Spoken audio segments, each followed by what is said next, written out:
And just on climate, you've spoken about crime, cost of living, obviously a big Mm. issue as well. But tell us about climate and how big of an issue it is, because both CLP and Labor support middle arms, for example. So Mm. anyone concerned about that are going to have to potentially vote Green or Independent. That's right. So there will be a protest vote, and that will play out with the votes that go to the independents and the Greens. And the Greens are trying to win a seat in Fanny Bay. They think they've got a good chance because the current sitting member only won by a few hundred votes at the last election. But of course, it's difficult. It's still going to be difficult for the Greens to win. They've never had a seat.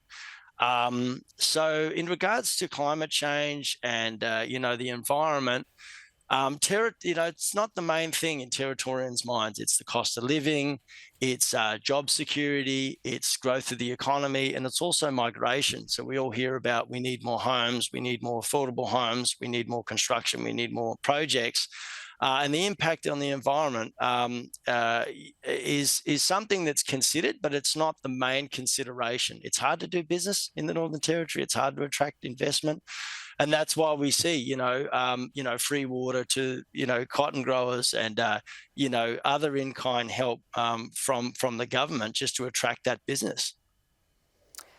All right, so getting back to crime, tell us about both parties. They both want to open more jails. How similar, how different are these major parties in terms of their policies on crime? The one thing lacking from the CLP is they haven't got a clear policy with police.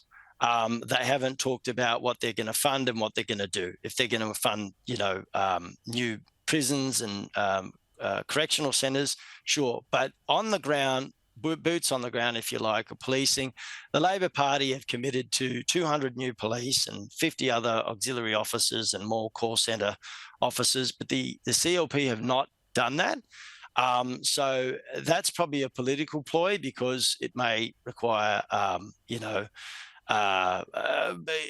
bigger funding than they're prepared to admit to.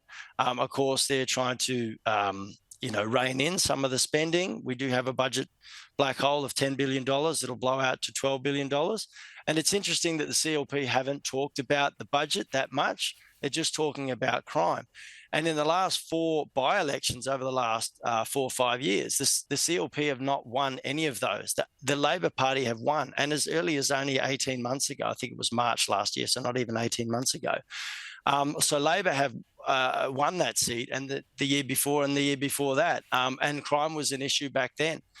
So crime is not the only issue. It is a issue, but they haven't done better on the policy front, and they haven't done better in terms of the long-term strategy. It's just short-term tactics.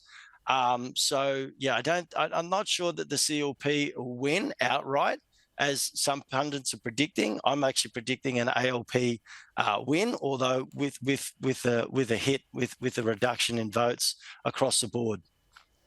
All right, we've got to wrap it up, but really appreciate your time and analysis, Dr. Nathan Franklin. They will certainly know very soon the result. Thank you, Janie. Thank you.